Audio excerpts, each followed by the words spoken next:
What were your biggest goals in your 20s?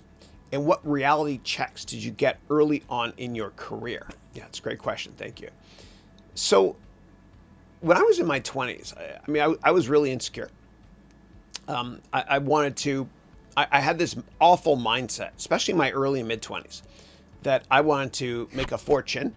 And once I make a fortune, then I'll start a family and get married and have kids. What a miserable existence that is. And I wasn't happy. It's kind of like somebody saying, I want to work my ass off for 90% of my life so I can enjoy my last 10 years of my life playing golf or whatever it is when you retire. You gotta, I learned the hard way. You gotta stop and smell the roses along the way.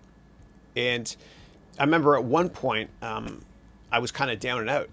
And I was here and I went down to Monterey, a beautiful drive down the coast here in California. And I was stressed out and I took a day off and I walked through Monterey and I found this beautiful old wooden Catholic church. And this is not a religious thing, but I walked into the church and I sat down just to collect my thoughts. I love writing down goals and stuff. And a priest came up to me and he said, "Is everything right, my son?" And I said to him, "You're not my dad." No, I'm just kidding. I didn't say that. I told him that I'm kind of stressed out because I want to make sure I make enough money or a lot of money to provide my kids with the best standard of living possible. And he said to me, "My son," and then I said, "You're not my dad. I already told you that." I'm sorry. No more dad humor, I promise. He said, "My son, your kids, when they look," my kids are here, my 3 sons, "your kids in 50 years, when they look back upon you, they're not going to remember how much money you had. They're going to remember how good of a father were you, or are you, whatever, and were you there for them?" And that kind of changed me. That changed me. And I also read a book around the same time by the Dalai Lama that you should all read. It's called The Art of Happiness.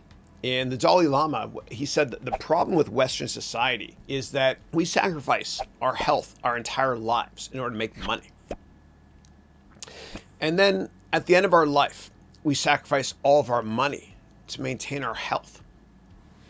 And then we look back and we realize we never really lived to begin with.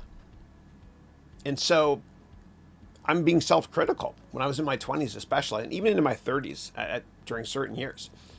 I was so focused on acquiring wealth. And the cancer of Western society is that.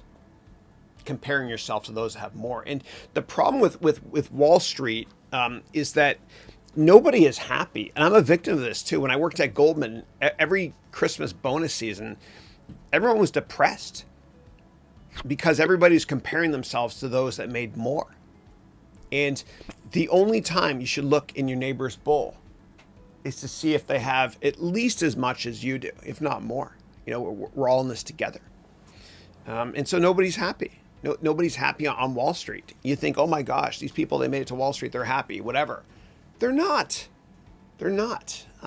There's a lot of greed and you can never make enough. That's the mentality. And I went through that and that was a big problem with me. And I'm so glad I'm not doing that rat race anymore.